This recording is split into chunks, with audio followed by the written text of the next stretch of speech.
Help, guys, help. I don't know where to put the big one in LECA. Where do I put you? I want to put it like here, but y'all can't see it. Maybe, no, let's put it off to the side. Oh, hey guys, welcome back. So this is a Monstera Burle Marx Flame video. It's kind of a care guide video. I will be talking about the temperature, the humidity, the substrates, the watering, fertilization. Like I'm going to be talking about all of that today. If y'all are new here, I got this plant 2 years ago. I've had this plant for 2 years. She was a cute baby and she had 3 leaves. And I was so excited when I first got it. Like I didn't know, the progression of this plant. I didn't know, or like how it would grow. I didn't know at what rate the fenestrations would, come as it grew. Oh my gosh. I know she might not look like much right now. I'm so excited to watch this grow. And 2 years later, we have all of these. There's a few more like there. I have one at work. Like it is my favorite plant. And so I'm very excited to film this video. I will be talking about everything that I've experienced. We'll talk about the temperature. We'll talk about humid.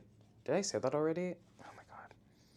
I will put timestamps somewhere so it's easier for y'all to find, the topic that you're looking for. And I do need to stress this again. I am not an expert, but I do think my opinion and my experiences are quite valuable. And so I hope y'all will, stick around. I will start off with a quick summary. So when I first got this plant, it was a cute little baby. It was living in a soil aeroid mix. I don't usually prefer growing plants in aeroid mixes. Quickly after, I did transfer it to LECA. At this point, there weren't a lot, if any, people growing this plant in LECA. And so I wanted to know how it grew in that substrate. So it was in that substrate for about a year. We had a little hiccup with some imbalances when it comes to the pH and over fertilization. And so at the year mark, I did chop her up.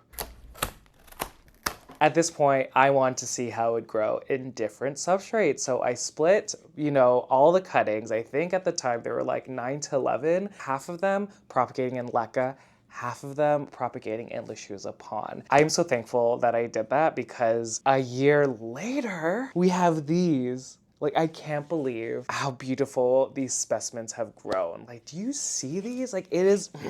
That concludes the summary of how I got all these specimens. Just so you have, a little bit of background if you're new.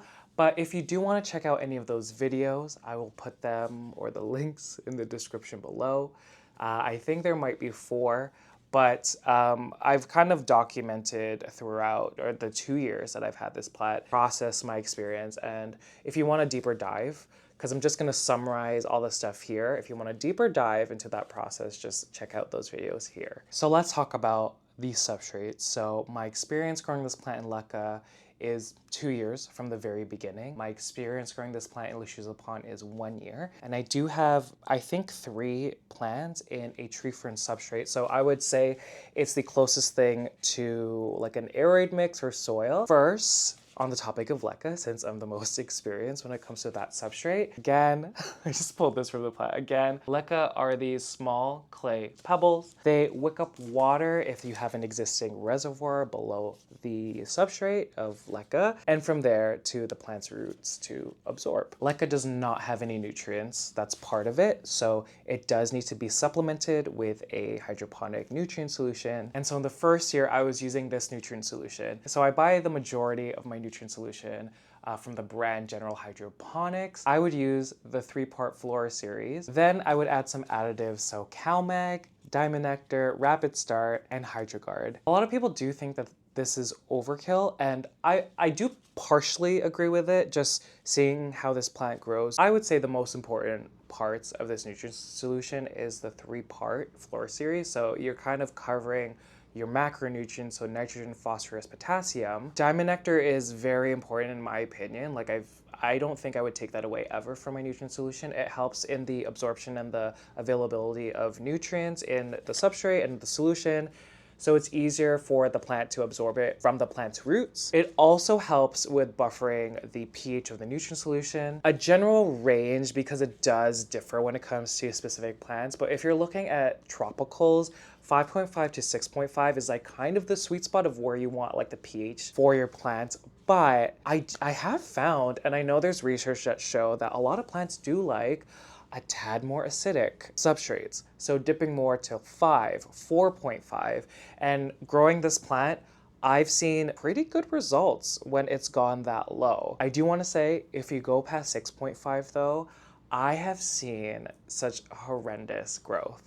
And that's the issue that I had when I had this plant in LECA for a year. I doubled up this nutrient solution and I didn't change it for a while. I think I mistakenly added too much of something, which ultimately resulted in an imbalance in the solution, which ended up, after testing, having a pH of like 8, 8.5. It was really bad. So if you're using LECA and you're mixing your nutrient solution, I always have the nutrient solution around 5 to 6.5 initially, watering that plant with that solution, and then changing the nutrient solution every 2 weeks. Now, I've gone back and forth, specifically during the colder months, just because your plants aren't using that much water compared to the warmer months. And there's less light as well, especially in this room. But I have found that the pH does shift if it's longer than 2 weeks, and sometimes you might see it go a little more basic. And again, that's just my experience. I don't know if it's just because of the environment in this room. So I would recommend changing the nutrient solution every 2 weeks. In my opinion, I know I've been using, I don't use it anymore, but I've been using Rapid Start for quite a long time. I don't know if it's doing anything. And also HydroGuard, like allegedly, people are saying allegedly, people are referring it to water, just like expensive water. This is alleged. So I know I used that for a long time, but I still don't know if it's truly helping the plant. 4 months ago though, I felt a little spacey. I was like, okay, let's simplify this nutrient solution. So I'm still using general hydroponics, but I'm using Flora Nova. Specifically, I'm using Flora Grow Nova. So think of that 3-part Flora series.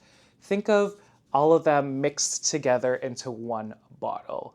Now, this is a lot thicker. It does smell, I think it smells like vinegar, so if you don't like that, don't get it.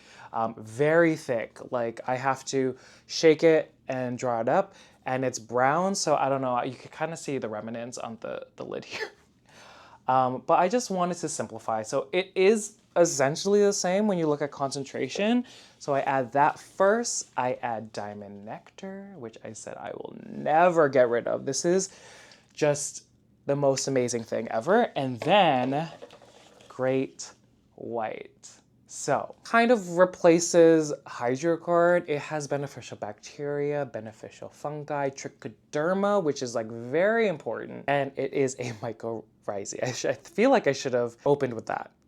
So actually you could see this replacing Rapid Start and HydroGuard. Contains carefully selected mycorrhizal fungi, well suited for varieties of soils, climates, and plants. So these fungi build, I'm just reading again, build a microbial system in and on your plant's roots, enhancing the uptake of nutrients and water. And so those are the 3 things. So now it's a lot easier, you know, obviously it's cheaper. I don't need to keep buying, like, I don't even know how many bottles. They were like 6 or 7 in my old nutrient solution. And I mean, 4 months later, specifically with the one in LECA here, the foliage, let me just show you. Quality of the foliage, it's a lot bigger. And it's gonna be so hard to show, but compared to the ones in Pon, and the ones in Pon are the 2 right beside me, the just size and how shiny the leaves are, it's great. So I want to say that 4 leaves came out. So I think 1, 2, 3, and 4. So those 4 leaves came out once I changed the nutrient solution to this. Now, I will put the measurements to the side here. I'm still using the concentration for early growth. Obviously, you see here, just beautiful foliage. But what's the most important part is what you can't see, which is in the substrate. So I do want to show you the roots. I still don't know how the plant's gonna do, and you'll see in a moment. The roots are all in the reservoir, and there is a little bit of overcrowding. And so let me show you here. I'm just gonna lift it. This is gonna get real messy. So all the roots are in the reservoir. Now, they're all healthy. I did my nutrient changes yesterday, and so looking at the root system, you can see that they're white. You can see that there's no rot.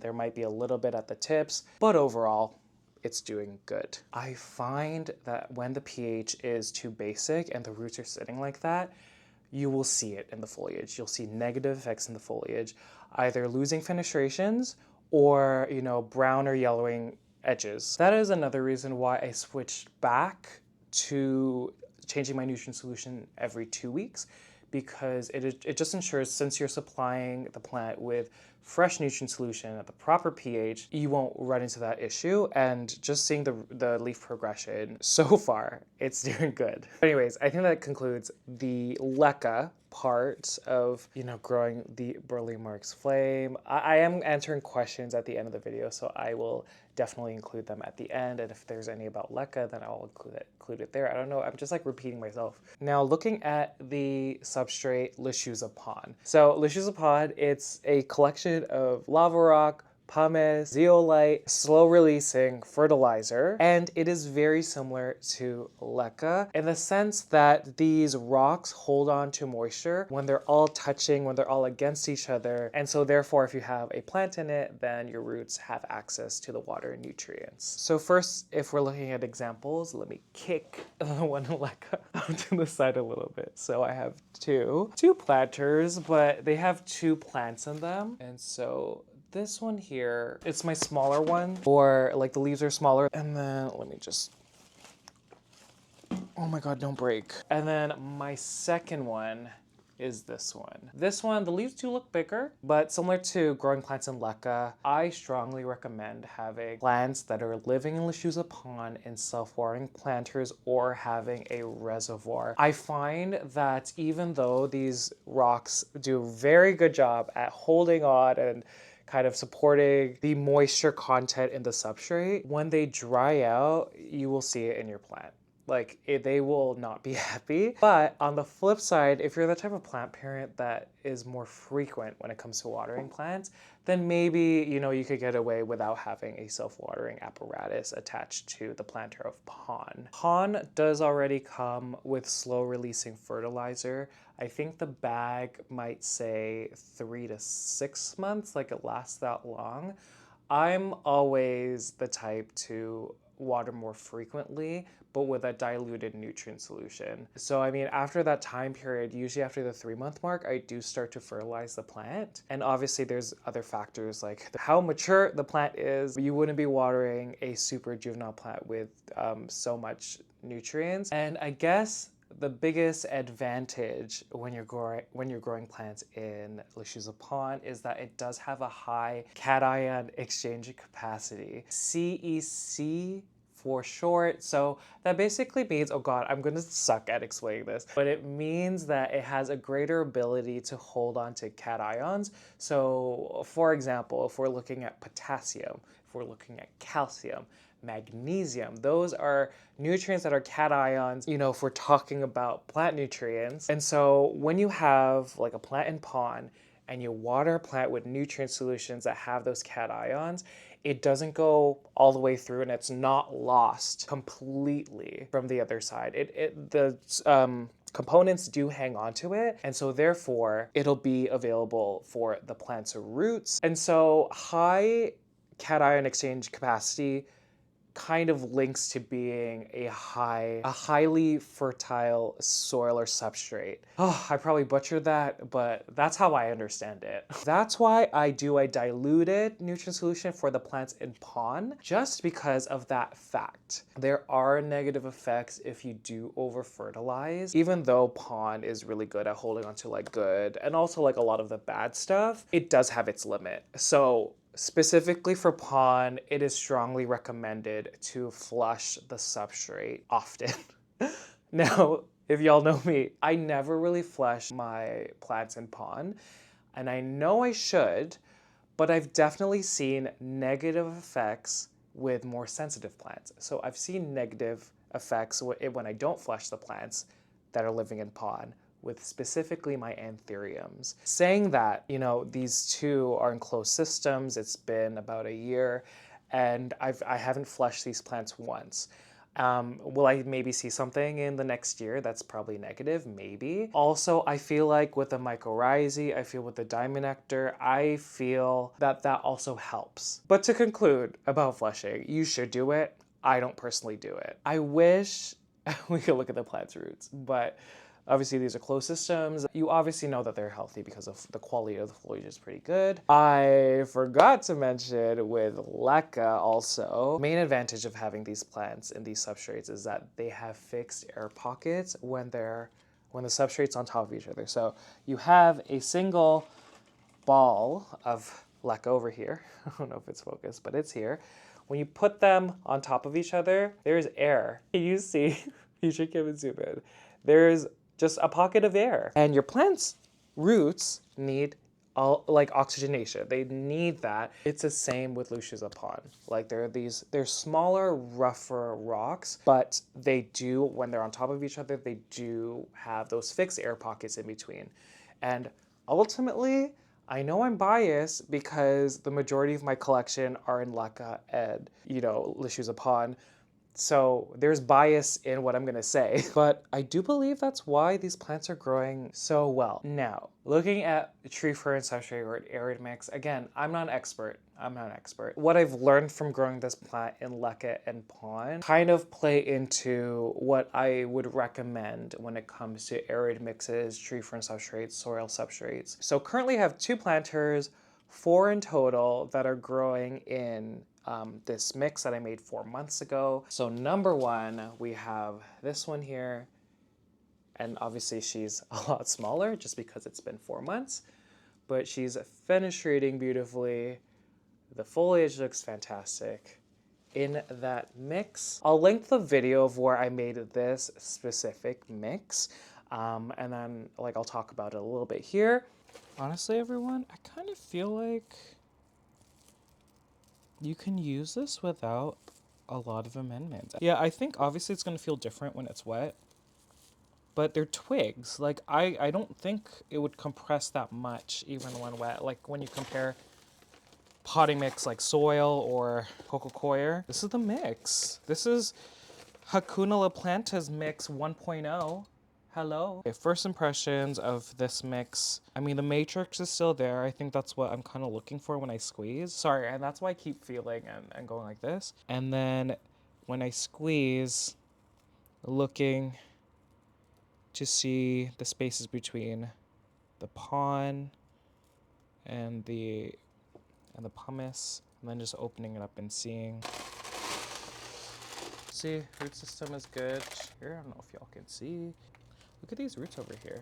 Do you see these? Am I gonna regret this?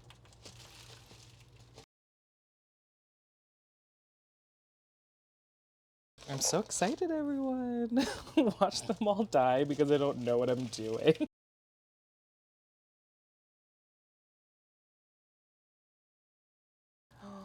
Whoa, how are you gonna do, my dear?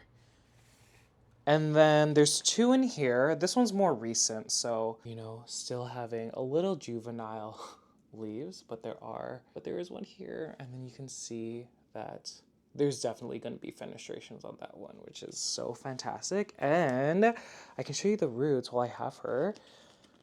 They've really accumulated at the bottom, and it's, Monstera roots are huge, so do you see? Yeah, so they've really accumulated at the bottom. So I feel like I want to hold this in my lap like it's a baby. And so I'll put, the substrate and, how many parts of what I put in the substrate. And, it hasn't been a year yet. So it's still relatively new, but I would say that this is pretty promising. When we're looking at arid mixes, I truly believe you need to make an arid mix or soil mix based on how you are as a plant parent. And I know you also need to think of your environment, duh. Like if it's a harder, warmer, then you would need a mix that holds onto moisture longer. But for example, if you're, on the flip side, in a colder climate and there's not as much evaporation, there's not much utilization from a plant's roots, then maybe make it a little more chunky.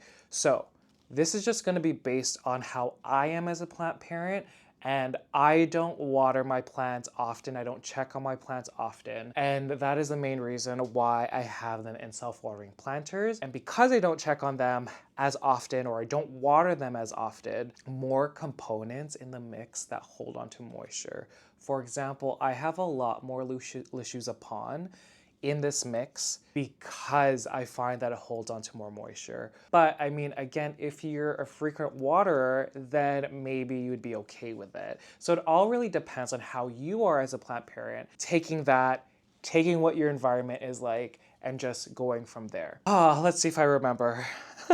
I'll put not the concentration, like how many parts I put. So there's tree fern substrate, large pieces of perlite, we have Lechuza Pon. Going off of what I said before about fixed air pockets, you still need to achieve that if you have an aeroid mix.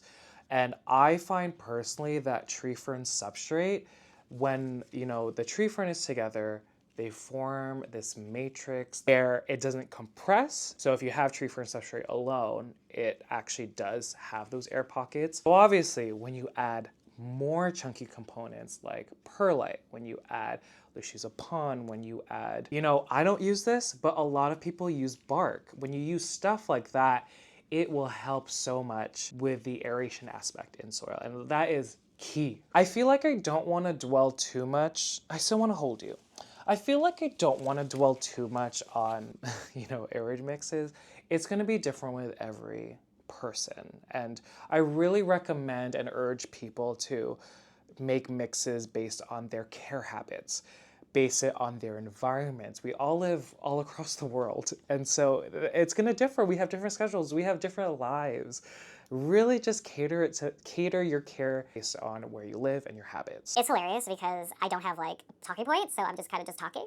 So I'm really hoping this is helping everyone, but I feel like we should move on to one of the most important, parts when you're growing plants, and that's lighting. Lighting is so important, and throughout the 2 years I've had it, the lighting ranges have changed. In the first 6 months, I had the baby plant under a grow light. Again, with every new leaf, I had the grow light really close. And I had to move her a few times, but every time there was a new leaf, I would just put it maybe a couple inches above the newest leaf. And I want to say that I kept it around 1,000 foot candles for 14 hours a day. After the 6-month mark, because we were going into spring and summer, I did first repot it, and then I put it against my south-facing window. This is kind of when, there was a lot of stuff happening, so I can't fully conclude that this was the cause, but I found that the fenestrations were disappearing, the internodes were getting larger once I pushed it up against the south-facing window. Oh, don't laugh. So the newest leaf has totally gone back to the claws. I think right now she's not getting enough light. So this was the previous one, which I'm like, yes, here's the newest one.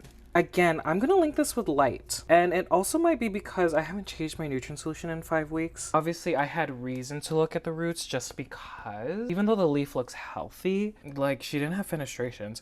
So ultimately, I think I'm gonna link that with light. I firmly believe that you need consistent light for a certain amount of hours in a day. After propagating all the plants, after taking it away from just the south-facing window as a source of light, just because we were going into the fall and winter months, I had it back under my Sunblaster LED grow lights, and again for 14 hours a day, probably getting anywhere from 1,000 to 2,000 foot candles. Okay, so do you see this? I think this is hilarious. So again, tons of light. So there's a single grow light there. I want all of them to be really close. Probably getting 1,000 foot candles. But do you see how they're really close? But do you see the pattern that I'm doing? All of these leaves are facing up to the grow light. It is the most important thing when it comes to propagating. Not only did I have it under a grow light for, that intensity, that length of time, but I also had these plants for a period of time against my south-facing window as well. And this is when they were getting a little bit more mature. I want to talk about this shelf. So all of these were like so close. Like the mother leaves were almost touching. They've lived here this whole time. This is my south-facing window. I mean, from September to October, it was, a lot of light just because the winter time in that gap between the buildings, the sun is lower. And so you kind of get the full blast. Now it's still there. There's been a lot of cloudy days, and November, and the temperature has dropped. So I was kind of thinking ahead, and I was like, okay, like let's keep like at least one thing constant, and that's the light, obviously with the grow light, and just blasting it from the south-facing window. I don't know if that makes sense, but like that was my thought process. Again, they're getting like 1,000 to 3,000 foot candles before I move the shelf. Probably more because when the sun would be out, it'd be like blasting. So like a lot.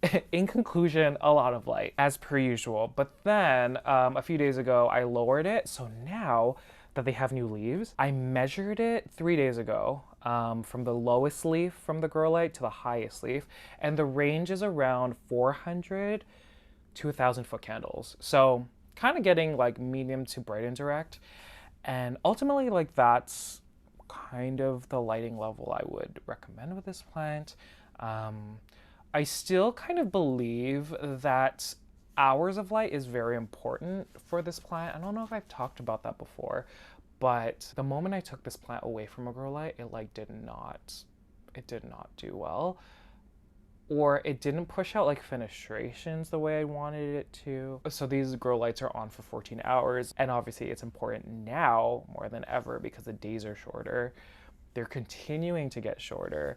And obviously days like this where, for example, it's overcast, there's gonna be no sun today, just having the grow light there as a constant, I think is why all these were successful. I unfortunately had to move them away from that place just because they were getting too tall. I didn't have room under a grow light. And so currently I'm now using Barina grow lights that I got from Amazon. And I've now switched the duration to 11 hours, and that goes for all my plants. So instead of 14 hours a day, they're getting 11 hours a day. I, at that point, questioned if it was gonna impact the fenestrations, because I do believe that you do need a consistent amount of lighting at a certain level to maintain and obviously for the plant to develop fenestrations. There are a lot of factors, but I do think light is one of those factors that help fenestration production. Is that right? Fenestration production? So I'm gonna edit what I just said. The ones that are under the Barina grow lights getting to 500 to 1,500 foot candles depending where they are. The one in LECA, the one in Pon, and this one in Pon. So those are the three that are getting that kind of lighting with that specific grow light. Other ones are under my Sunblaster LED grow lights just because they're shorter. So the one that I have in an aerated mix, this one is getting, I want to say 1,000 foot candles consistently for 11 hours a day. We have this one. I don't think I've showed this one yet up close. Living in Lechuza Pon. I am air layering it with that tree fern mix. Do you see those roots? Just because I do plan to propagate it, I should do it with this aerial root here. And you can see that the leaves are fenestrating beautifully.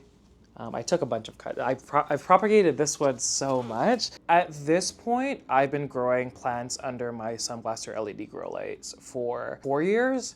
And so, you know, to me, I like them. I know a lot of people don't like them.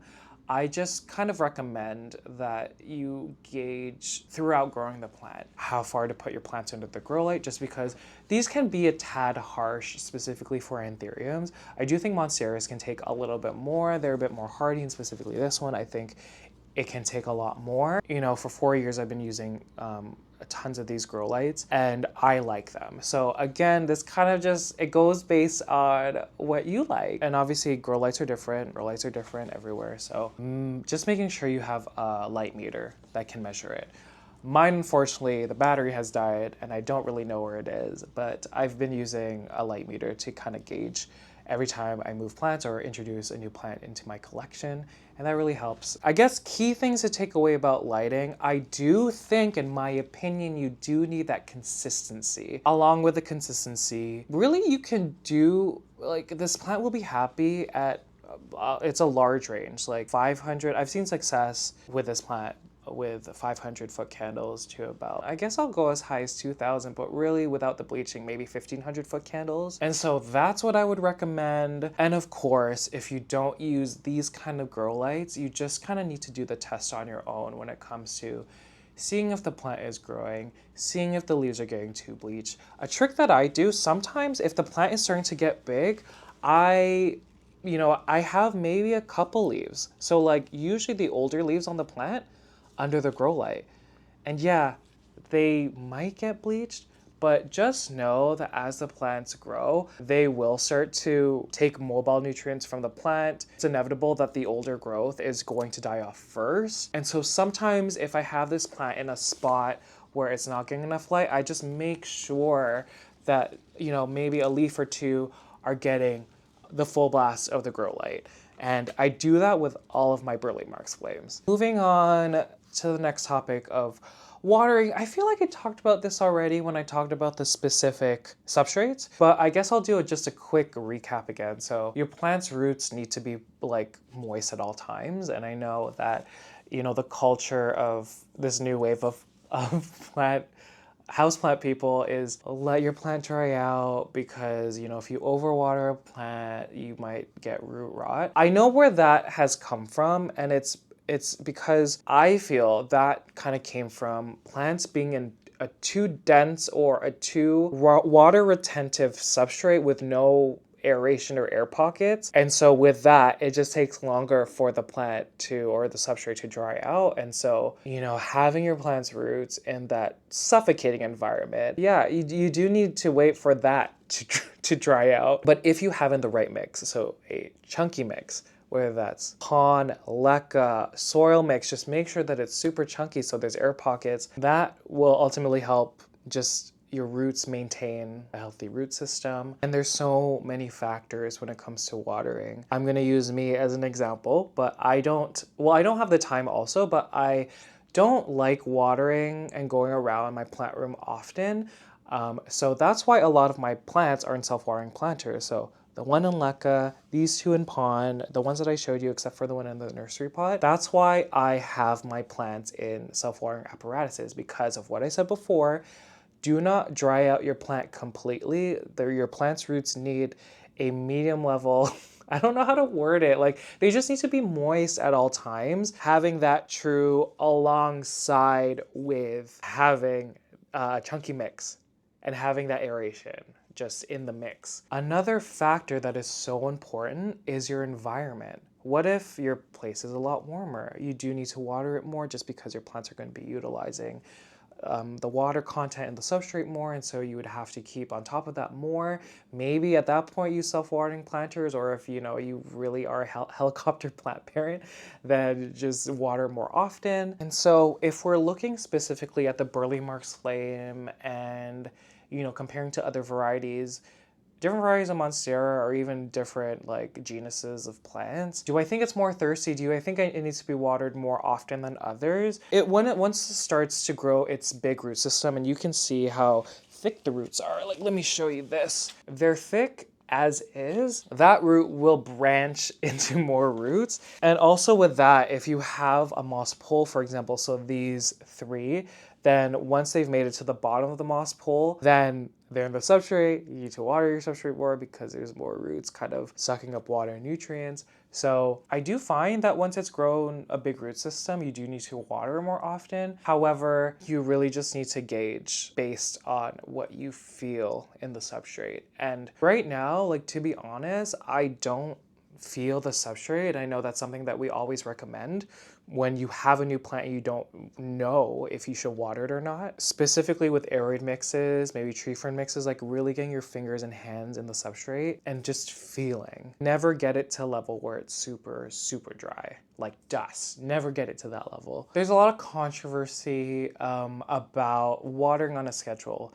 Now, I know, a lot of people say you can't water plants on a schedule, but I talked about this in my previous plant tour video. But what if we look at it completely differently and not like, no matter what, if my calendar says in a week I have to water my plant, I will water my plant. Like, not a schedule in that sense, but if you've noticed, growing a plant and you've had it for a certain amount of weeks, months, and you've noticed, hey, this plant needs to be watered every week, then maybe checking up on the plant at a week and watering it. So I use that example because I don't look at my plants often again, and I only check to see if they need to be watered once a week. I have found that after a week, my substrates, whether they're, tree fern substrate or Lechuza Pon, after a week's time, they do need to be watered through. And what I mean by that, they're not completely dry.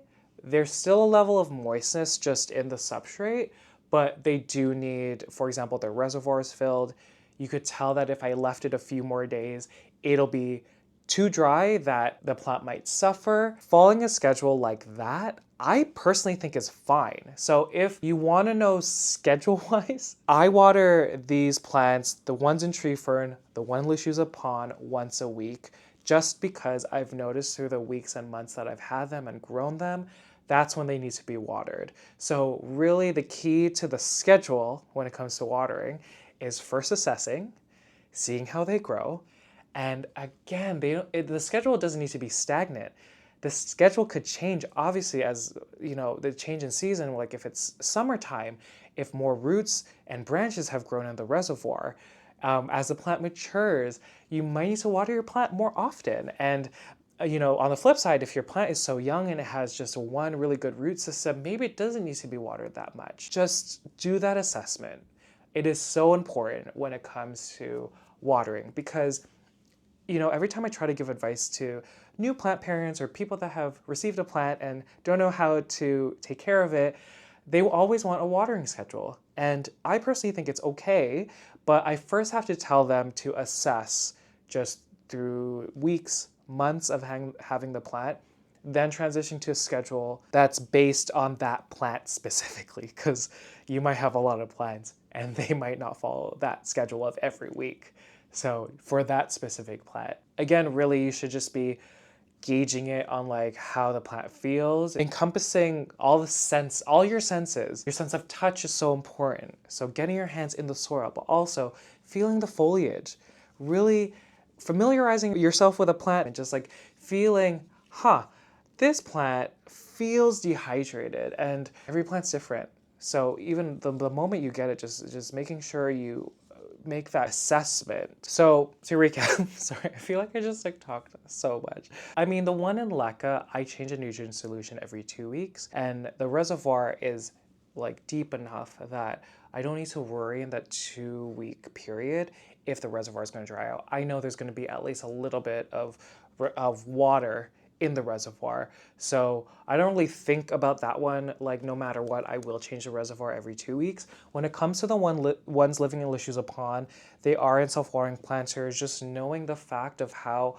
much the pond hangs onto moisture, I potentially can leave it longer than a week when you compare it to the ones that I have in tree fern substrates and mixes. And then lastly, when it's in an airy tree fern mix, just knowing that out of all three, this one is the one that dries out the fastest. And like I said, we're fresh into 4 months of having these plants in this mix.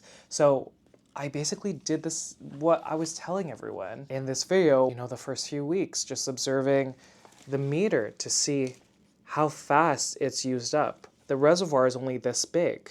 So just knowing the speed of which the plant's roots are going to uptake the water and comparing it with the one that I just have in this nursery pot that only has this saucer that's way too shallow, but just comparing. It's a mixed bag, but I feel like more often people do prefer having their plant in a clear planter just because they can see the plant's roots. And I mean, you can see how wet or moist the substrate is, and you could see that condensation. You could kind of see in this mix the air pockets through the pot. So to conclude, we're all different as plant parents. Our schedules are so different from one another. Along with that, number 3, substrate or your mix will determine also how often. And number 4, your environment and the change in seasons. There are a lot of things that you need to think about. And the main thing I would say is that you have to just be constantly doing an assessment. Seeing if the plants are happy, seeing if the quality of the leaves that are coming out is going in the right direction. And so I feel like I covered a lot. I guess that'll bring us to how often I fertilize. And that is something I get asked all the time. I already covered it for my plant in LECA, so I won't talk about the one in LECA. I do a set nutrient solution. I change it every 2 weeks. If we're looking at pond and tree fern, I do follow the same pattern. So I use a diluted nutrient solution, the nutrient solution that I use for my plants in LECA. So I will put it here. Flora Nova Grow, that solution along with Diamond Nectar and Great White. Recently, I've been using this diluted nutrient solution to water my plants in tree fern mix and pond every 2 weeks. I personally think that this is going to change when it comes to the winter months. And, I'll talk about that in temperature, which is coming up. Your plants are still growing. They still need to be fertilized, but they're not utilizing as much water, as much nutrients. They're not going to be growing as fast as the spring and summer. Just thinking about when these plants were freshly in pond and when they were propagations, I wasn't feeding as often. I want to say like maybe once a month until the spring came. With that solution, or roughly, those macros and micros in that solution, because I think I was using a different nutrient solution at that point. And one thing that I think has changed everything. I said how I water the plants, the ones in pond, the ones in tree fern, every 2 weeks. Oh, yeah, every 2 weeks with a nutrient solution. But I did say that I water them once a week. So what do I water, or what do I put in the water every alternating one when I'm not using my full diluted nutrient solution? I am now, and this is a newer thing that I started 4 months ago, but gosh, not only these plants, but all the other plants in this room. Whew, I am using Diamond Nectar and Great White together with water, and I'm watering my plants. I am doing roughly 1 ml per liter for Diamond Nectar, and then this one I'm using whatever it says on the bottle. Is this a bottle? It's not a bottle. Container. 1 teaspoon per 10 gallons. I don't know if it's overkill. In the past, I've been known as someone to overdo it a lot of the time. I've noticed a difference, and really only time will tell, just because it's only been 4 months. Could this rapid growth that I've observed be related to the change in season to summer? Probably. That's probably part of it. And so it's going to be interesting to see when it's less warm and it's winter or fall winter, how the plants will do with this. Because I like to observe things, so I'm probably not going to stop this, and I'll just continue doing this. So we will see what happens with the plants. And so yeah, that, I feel like I'm missing something. I guess that's what I do for nutrients. People might ask why I'm no longer using like a CalMag additive to my nutrient solution. I did buy more. I just wanted to see like how the plants how they would do without it. And I forgot to mention that the Flora Nova Grow does have calcium, magnesium, and iron. Am I wrong?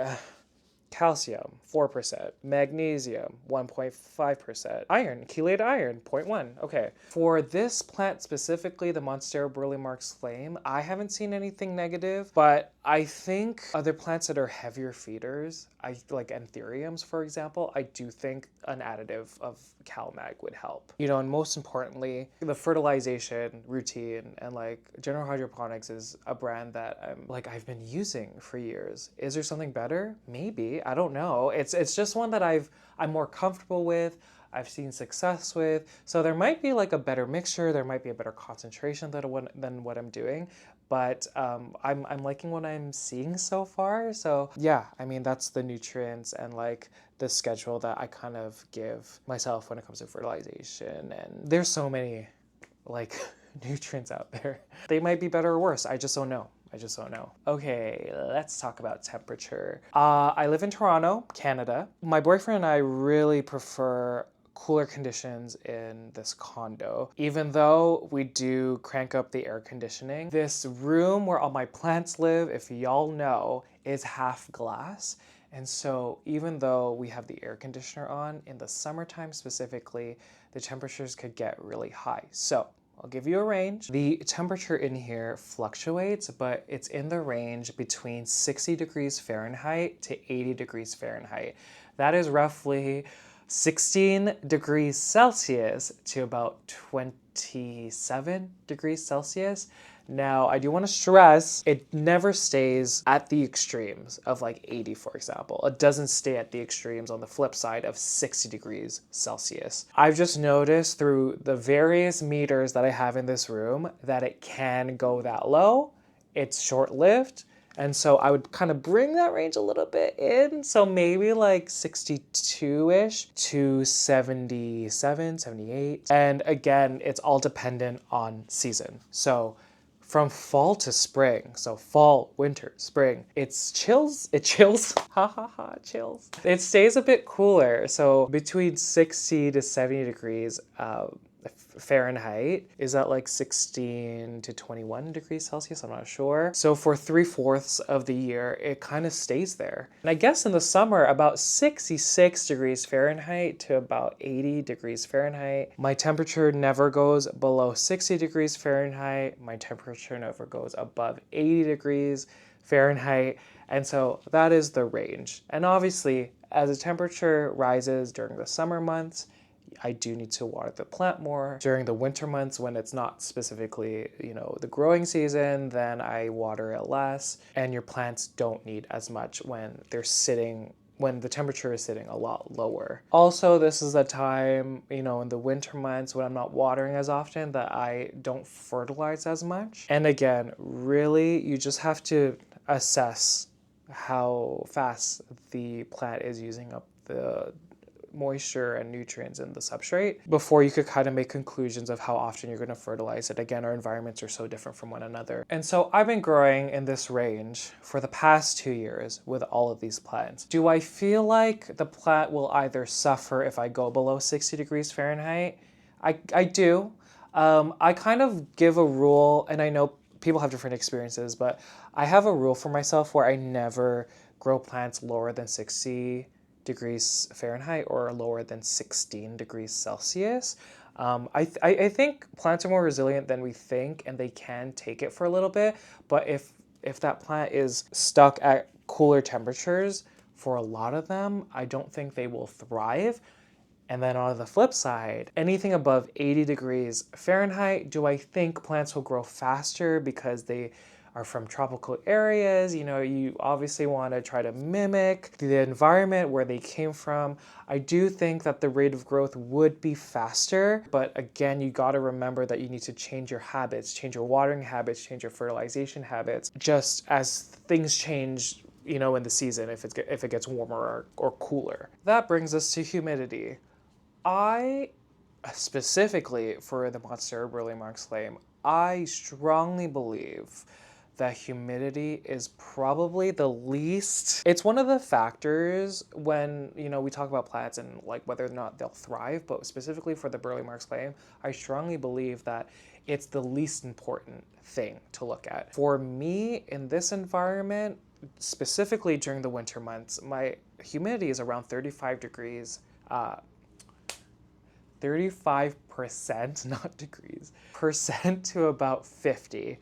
And that's really, again, in those cooler months. Going into the summer months, that shifts. Like, I think the lowest I'll ever get humidity-wise in here during the summer is 45%, and it goes up to 60%. These monsteras aren't like anthuriums or certain types of anthuriums where you'll see in the leaves, whether that's crisping on the edges, like you can see going down to the oldest leaves on all of these, they've been fine. And again, these first leaves at the bottom, they came into the world during the winter months. So my opinion is that it's not super important. Do I think that humidity can improve the living conditions of the plant? I do. It's not the most important thing. You got to look at light first. You got to look at your watering habits first. You got to look at your substrate and like how it plays into like your habits. You got to look at those things first before humidity, in my opinion. I guess those are the main things, but I do want to talk briefly about airflow. You can't have a plant in just stagnant conditions. Obviously, there's a bunch of potentially bacterial stuff or fungal stuff that can happen when you have your plant with not enough airflow. I have a fan that circulates 24 hours in a day, but I also have like 3 vents in this room that, because we prefer it, cooler, even in the winter time, they are going for the majority of the day. And so I have a lot of airflow in this room. It is very important. Other add-ons that I might have forgotten to add, I use tap water, and I know tap water is so different across the world. Toronto has amazing tap water. It is not hard at all, but I know in other parts of North America, obviously, wherever else you live, your water is going to differ. So I would recommend looking at your municipal or city or whatever, like the water quality if you plan to use tap water. I know a lot of people do still water with distilled, giving that luxurious life for these plants. I do not. I just use tap water just because it is very good. And I guess, you know what? I'll look at the questions. I got so many questions. I know this is a plant, specifically when you get it in its more juvenile form. It's one that a lot of people have trouble with. And so I want to go through the questions and see how I can help. Again, this is just based on the 2 years of growing this plant, the, I guess, 1 year of having multiples, about 13 specimens. They came from the same plant and just different conditions. This is just based on that experience. And I'm sorry, everyone, if I can't answer your question. I read one, I'm like, I don't know if I know the answer to that. When placing monsteras in general in direct sun, how do you make sure they don't burn? Okay, so I know I talked about having that one specimen in LECA against the south-facing window for the majority of the summer, and then after I propagated it, I had it against the south-facing window under grow light, but also getting a few hours of direct sun. There are a few factors. People tend to forget this fact, but windows are designed different. So I live in a high-rise building high up, and I know for a fact, I don't know the specifics, but I know that there is something protective on the glass. I know that for a fact. I know a lot of houses, and maybe it depends on like how old your house is, if you've done renovations and replaced it. I know a lot of houses on the glass on the windows, they don't have that. And so my experience with the direct sun is going to be quite different from someone who like has the full blast without that protection. And also, I think a big thing, I do see burning, like, the black spots or like the yellowing or bleaching of the leaves when it's a quick change to direct sun. So if you have a plant in like medium light and you quickly just put it in full sun, that's when you'll see the burning, that's when you'll see the bleaching.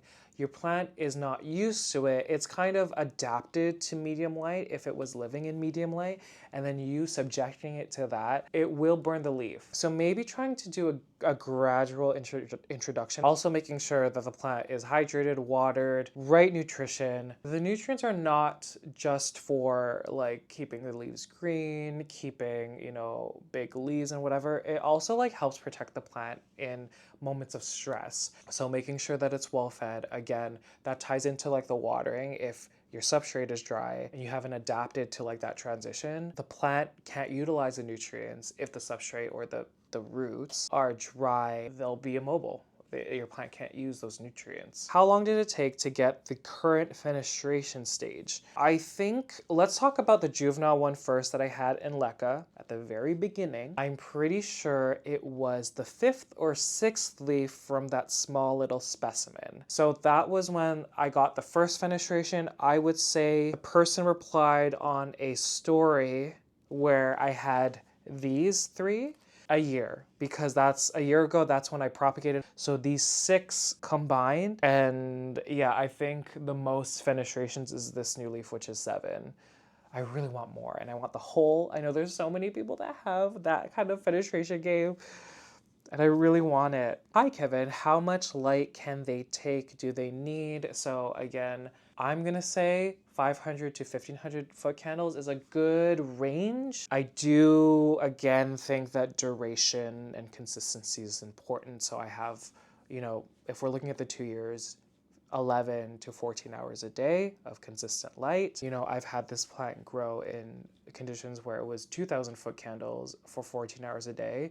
And that's when I kind of saw more bleaching, but it wasn't necessarily terrible for the plant. I still saw fenestrations, it kept growing. I just got a small one and she came in soil. Any suggestions? Assess the soil on that plant, please, please, please.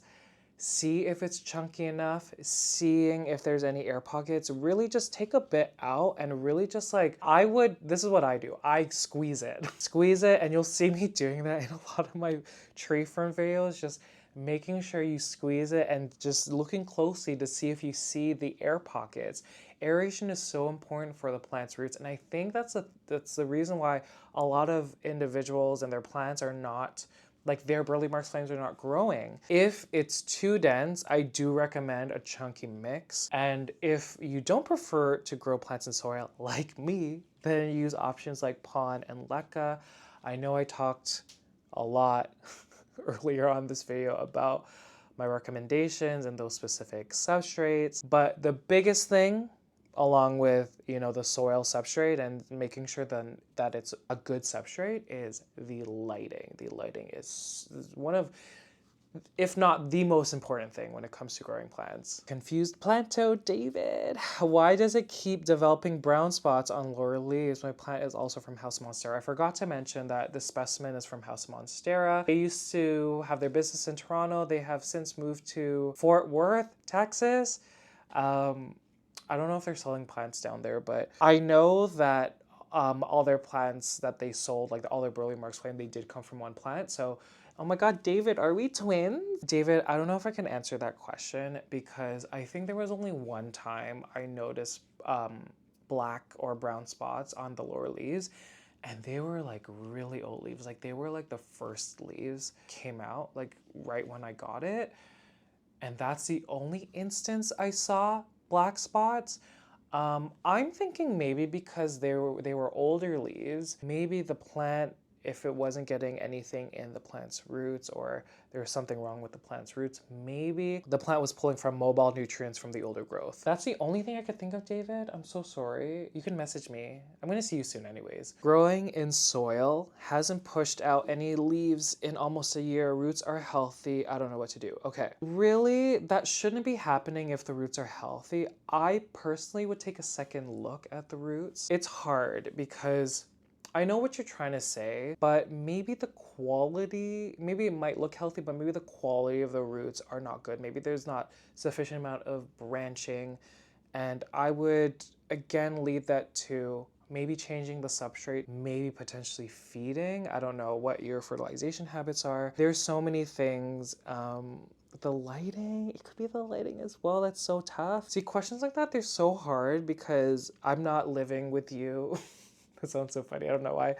And I don't know your conditions. I don't know where the plant is. What are the tips for success in making this plant grow a little quicker? Don't we all want that? Honestly, one of the mistakes that I did into the first year of having it, I do think I over-fertilized because I did want a quicker growing plant.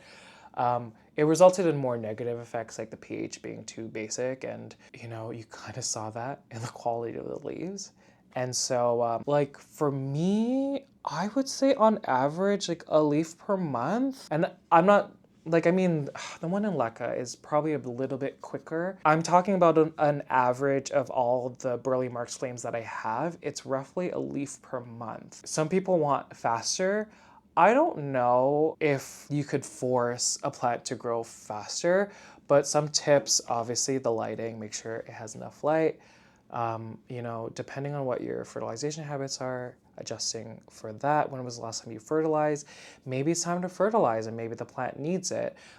Making sure that the substrate doesn't dry out completely. Again, if your substrate is bone dry, then your plant can't obviously utilize water because it's not there, but it can't like pull any nutrients and therefore the plant can't use the nutrients. Just really those things as well. How warm is it?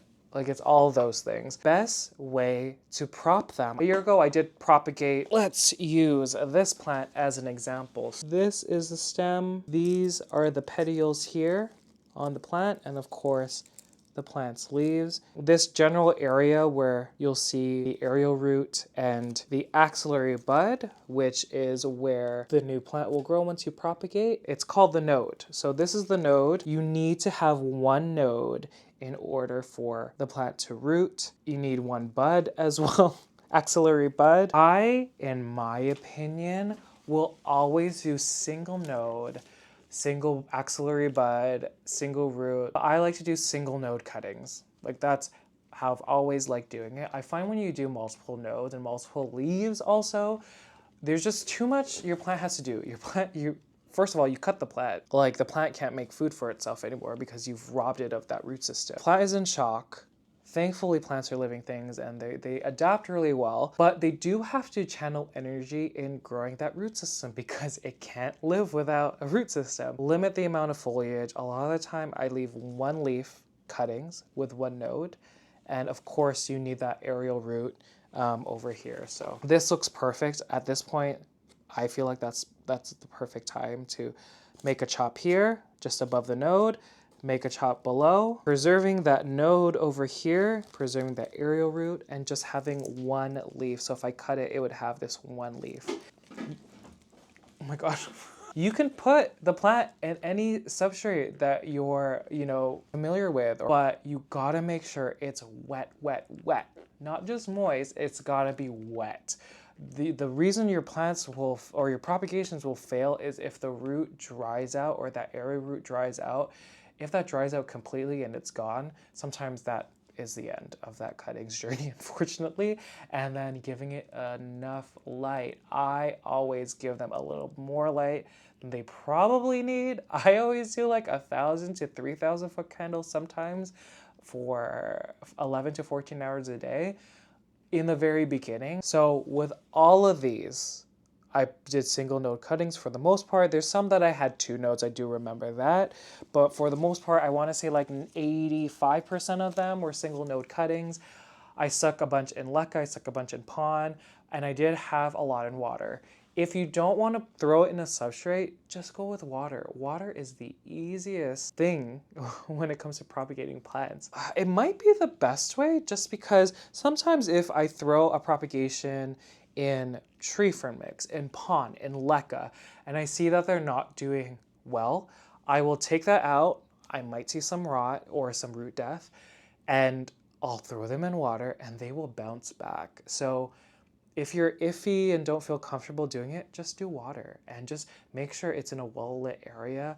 I prefer to use Growlights because, again, going back to what I was saying, the consistency and the intensity, like it needs to be there, especially if it's a propagation, and then just going and assessing from there. When did you really notice the leaves size up? Also, should I chop mine? I love a prop. If you're talking about like sizing up in the form of fenestration, like I would say like 5th to 6th leaf from a very young plant.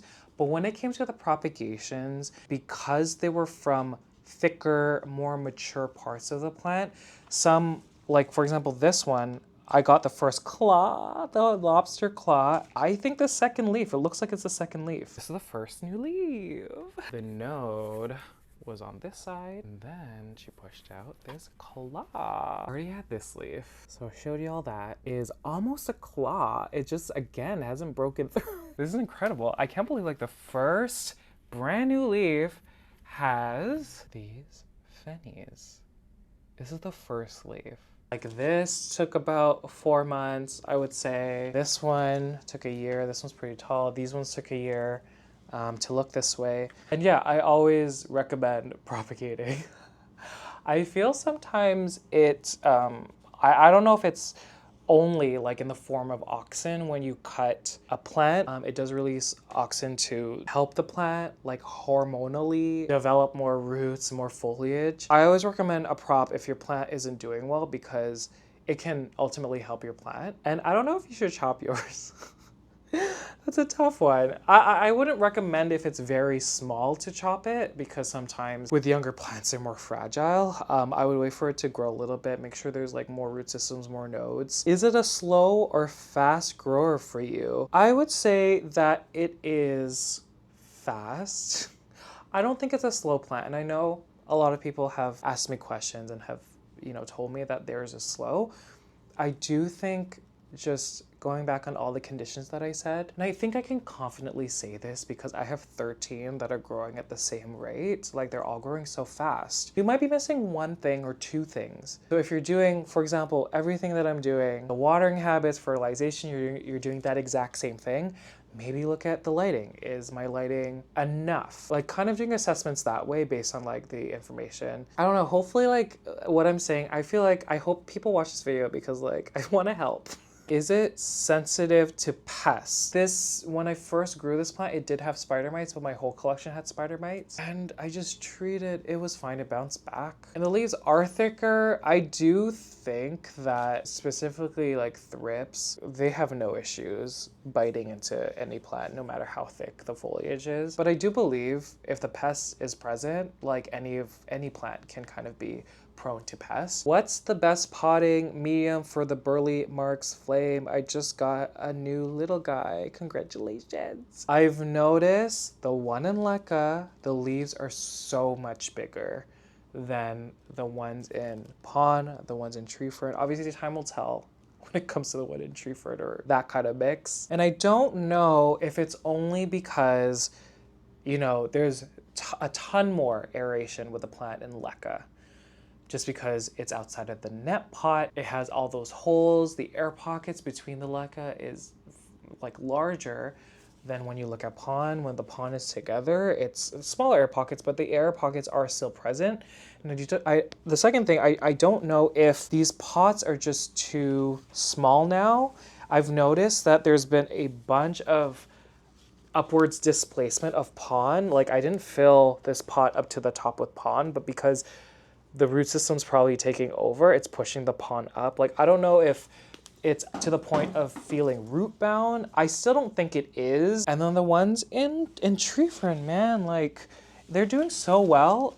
They're growing at the same pace. Again, it's what you prefer to do when it comes to plants. Again, looking at the main things. So substrate wise, having that aeration, making sure it doesn't dry out completely, having that medium moistness, and watering it based on what your plant is telling you, what the substrate is telling you, and going from there. Does the Burle Marx Flame behave like any other Monstera? I believe it does. My Thai constellation is about the same rate. I have my Aurea off to the side, same rate. The elbow at the time, same rate. You know, the roots are the same as a Thai, a Deliciosa, a Aurea, like they're the same thickness. I do have a Monstera Mint that I think, I just think it's specimen specific, like that one gets root rot so often, and I still don't know why. So it might be like specimen specific too. I think they're all very, very similar. Is a moss pole necessary for it to mature and fenestrate more? I mean, you could do any type of substrate or any type of fascinating, I don't know. I honestly think the key is they need to feel secure. I do believe if you have a moss pole or even a tree fern or bark pole and you have new roots growing into that, it'll help with a plant feeling secure. And ultimately that is key to getting a plant to mature. So, I mean, going back to the other questions I got about this plant, and you know, people saying that the root system is healthy and they've had it for such a long time. I do find that when this plant, the roots branch and they hug the pot, but when they feel secure and they've grown that root system and they feel so comfortable where they are, that's when I see them take off. If they're in LECA, for example, once I see the roots grow out of the net pot into the reservoir, that's when I see a rapid uptake of, you know, the production of growth. Now moving back to if, you know, I think moss poles help the grow faster. I do. And I do think that they'll mature and fenestrate faster or more if you have some sort of pole. Again, I only have experience with moss poles. I know there are a lot of people that use bark or tree fern poles, and I'll show you the 3 planters that I have moss poles. Can you see the roots? It's kind of hard to show, and you can see that there's some escaping. So I'm kind of doing a poor job. So not that much rootage. This is the smaller one of the 2 when it comes to the plants that I have. This one you could kind of see more roots, and maybe that's why the quality of the foliage is bigger and that there's more fenestrations. Do you see all those roots? And these leaves, the amount of fenestrations is a lot more than the one that I just showed you. It's funny because I'm looking at the one in LECA and I don't see that many. I do see one down here. Do you see that big one? Right over there. Again, these are like the biggest leaves out of all my specimens. Do you feel that propagating it has set back its maturity, but your flames, Fenny, came back so quickly? No, I don't think it set it back because when it did push out leaves, like sometimes the first leaf after I propagated it, again, it was a more mature specimen. It wasn't a juvenile one, but because it came from a more mature part of the stem in the plant and they weren't that small, like some of them produced fenestrations on the second leaf. And again, talking about chopping a plant, it does initiate growth, whether that's foliage, roots. Your plant can adapt so well when it's hit with trauma, like it really can. And so I just would say that anytime you propagate a plant, you're obviously taking away that root system that it already had and it's used to. So it will be slow for, in my opinion, 2 to 3 months.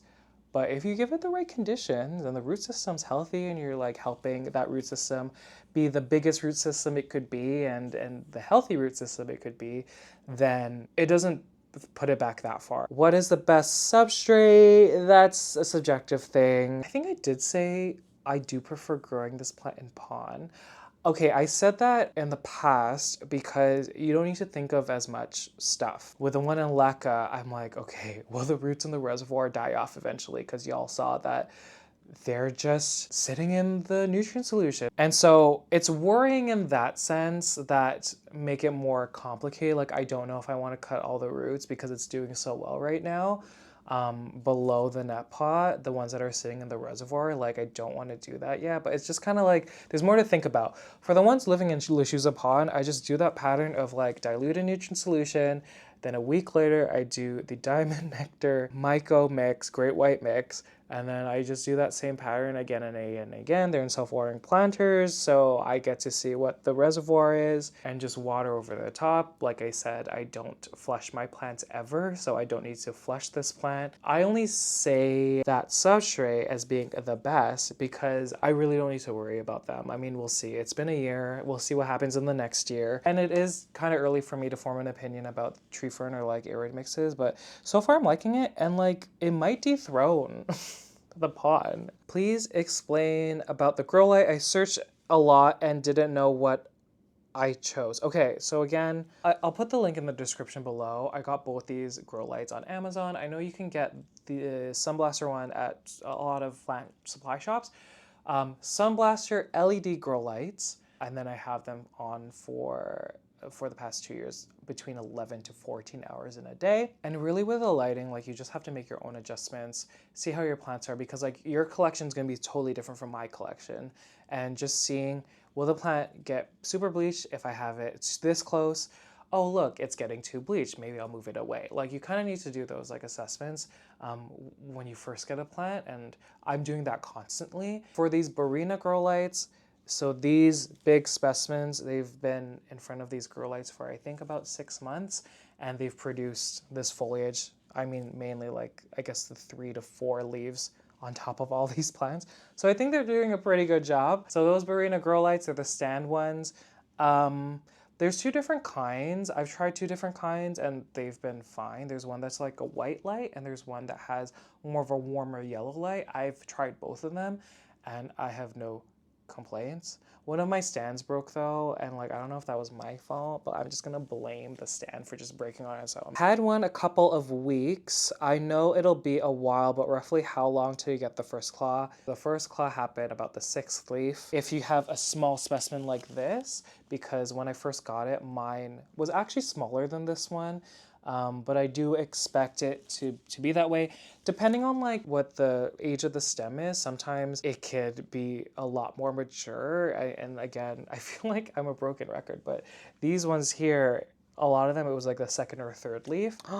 Oh, Daryl, oh my God, Houseplant Journal. I would love to see each leaf in succession from oldest to newest. Would be cool to see how the fenestration levels up. Also, have any leaves retired? Oh, that's a good one, Daryl. Always with the good questions. Leaf by leaf. Maybe I'll just do it with a couple of my big ones here. Let's show the one that has more leaves. So pretty sure there hasn't been any leaves that have retired, Daryl. Maybe one. Okay, so let's look at one plant. There's two plants in here. So the oldest leaf on the first plant is a claw already. So one fenestration moving to 3. Oh my God, I even know. 5 fenestrations. We have this one, which is 6 fenestrations moving up 6, I think. Then this one, we have 6 in a hole. 6 in a hole. Look at this one. That hole is everything. 6 on the newest one. The second plant here, first leaf on the second plant in this planter has 2. Moving up, we have 4. Third leaf. Oops, what's happening here? 5? Is that 5? 1, 2, 3, 4, 5. Yeah, 5. This one over here is still at 5. This one has 6. And lastly, 6 over here. Oh my God, so cute. The other one, first leaf, no fenestration. Second leaf, lobster claw. Third leaf, 2 fenestrations. Next one is 3. The next is 3. The next one is 3. We're kind of staying at 3. The next one was 5 out of the 3 club. And then we have the new leaf, which has the 6. That's 6, right? Okay. I didn't want to take the camera off of the tripod, but let's take a look at the one in LECA. There's just a lot happening. So this is the one in LECA. So let's do the big one in here. The oldest leaf is this one. Okay, David, if you're still watching. Oh my God, it's my phone. There's some black spots here. And over here. Do you see that? Can we focus, please? Okay, it's there. But do you see it's the oldest leaf? So I don't know if it's pulling mobile nutrients. Okay, anyways, this is the first leaf. Number 2. These flames are so fat. I love it so much. Okay, this is Growlight damage, okay? This is the second one. The third one here, 3 fenestrations. That is Growlight damage. Okay, and look. Number 4 has 2, so it went backwards a little bit, but then it went back to normal, kind of. It got stuck. 5 was supposed to have, it looks like 6 fenestrations. Number 6, we're looking at 5 fennies. Next one beside it, we have 5, right? Yeah, that's 5. But do you see how big these ones are compared to the ones living in Pon? Is this leaf number 7? I think it is. Number 7. Number 8 over here. We have 6, I guess. I guess that's 6. And then lastly, the new one, which has 7. So that's 9 leaves, yeah? And okay, wow. There were a few more questions, but I think there's so much overlap that I think I'm gonna end it here. I'm so excited. Like, this plant is just, it's grown so well for me. And, you know, I know there's a lot of people that either have it as a baby or just got it. And there's some people that have specimens that are even more mature than mine. And again, I want to stress again, my experience is growing this plant in the conditions that I said. I don't grow my plants in tropical conditions. I don't have a humidifier. This plant grows in a lot cooler conditions. I do think my opinion is valuable just because I have grown this plant in other mediums. I have propagated this plant. I have observed, you know, 12 to 14 specimens grow, and I actually haven't dealt with any propagations that have died or plants that have died yet. And so, I don't know, I hope this is helpful. I really do hope this is helpful. And if you want to see more Burle Marx Flame content, please let me know. Maybe like give me a suggestion of what to talk about. I feel like I covered everything in this video, but I might have missed something. And again, thank you everyone for all the support. I really do appreciate it. And if you're new here, hi, my name is Kevin. Love to share my journey growing plants. If you could like this video, leave a comment, turn notifications on, and of course, subscribe to this channel. Okay guys, thanks for watching. Bye!